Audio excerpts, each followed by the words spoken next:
La fonction Active Driver Assist associe le régulateur de vitesse adaptatif Stop and Go à la fonction de centrage dans la voie. Le système utilise les informations recueillies par la caméra fixée sur le pare-brise et le radar situé dans le bouclier avant afin de diriger et maintenir votre véhicule au centre de sa voie de circulation tout en respectant une vitesse de régulation et une distance de suivi avec le véhicule qui vous précède.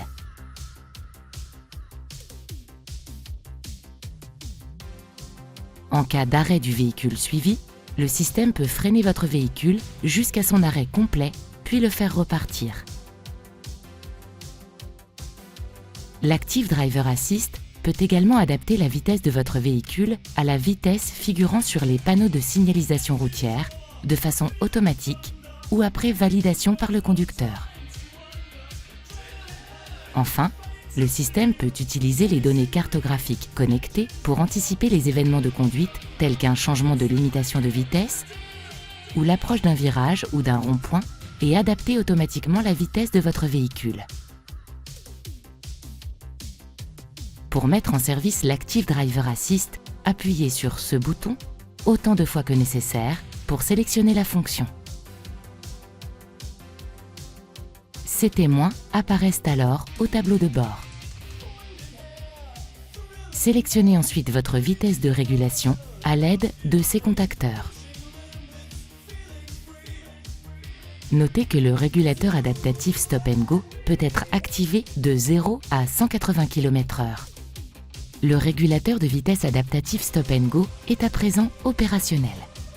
Vous pourrez paramétrer la distance de suivi de votre choix en utilisant ce bouton et adapter la régulation de vitesse au panneau de limitation en appuyant ici. L'Active Driver Assist, constitué du régulateur de vitesse adaptatif Stop and Go et de la fonction centrage voie, est alors actif. Le témoin et les indicateurs de ligne apparaissent en vert lorsque le centrage dans la voie est opérationnel et qu'il accompagne votre véhicule au centre de la voie. Vous pouvez à tout moment reprendre la main en actionnant le volant. Dès que vous ne tournez plus le volant, la fonction centrage dans la voie se réactive. Si les lignes et le témoin s'affichent en gris, c'est que les conditions de fonctionnement du centrage dans la voie ne sont pas réunies. Le système se met automatiquement en attente lorsque votre vitesse est inférieure à 60 km/h sans véhicule suivi, lorsque votre véhicule touche ou franchit une ligne, ou encore lorsque les lignes ne sont pas détectées sur votre voie de circulation. Dès que les conditions sont réunies, la fonction accompagne à nouveau votre véhicule au centre de la voie et l'affichage au tableau de bord repasse en vert. Notez qu'en cas de virage important et suivant la vitesse du véhicule, les capacités de maintien latéral de la fonction sont limitées et nécessitent l'intervention immédiate du conducteur sur le volant pour que la fonction puisse continuer à maintenir le véhicule au centre de la voie. Si vous n'intervenez pas, la fonction émet une vibration dans le volant pour vous signaler que le véhicule s'apprête à franchir une ligne et qu'une action immédiate de votre part est nécessaire. Le témoin et l'indicateur de la ligne concernée gauche ou droite apparaissent alors en rouge au tableau de bord. Si le véhicule franchit totalement une ligne et sort de sa voie, la fonction centrage dans la voie est automatiquement mise en attente et l'affichage passe au gris au tableau de bord. Notez que lors de l'utilisation du centrage dans la voie, vous devez conserver les mains sur votre volant, comme vous l'indique ce symbole. Le système vous alerte s'il ne détecte pas la présence de vos mains sur le volant.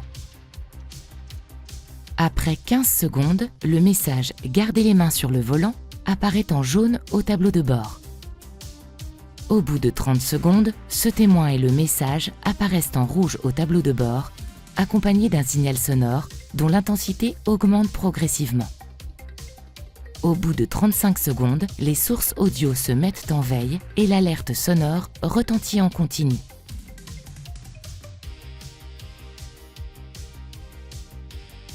Les freins sont ensuite brièvement déclenchés par saccade pour vous signifier que vous devez reprendre le contrôle du véhicule en remettant les mains sur le volant.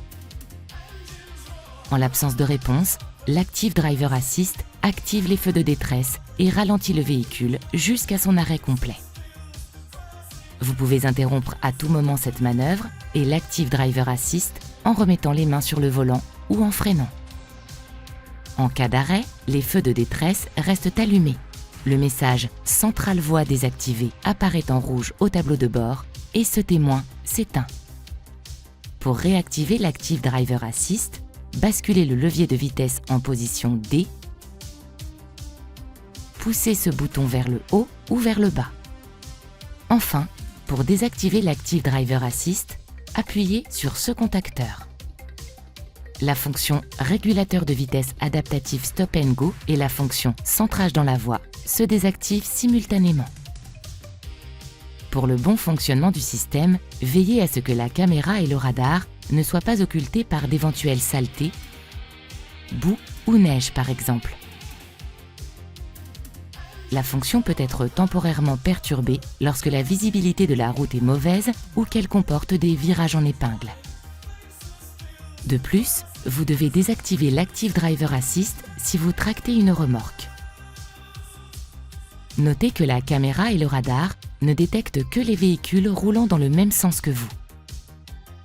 Enfin, gardez à l'esprit que cette fonction est une aide supplémentaire à la conduite qui ne doit pas remplacer votre vigilance de conducteur. Elle doit être utilisée principalement sur autoroute, en cas de trajet fluide ou de situation d'embouteillage. De manière générale, adaptez toujours votre vitesse aux conditions de circulation, indépendamment des indications du système.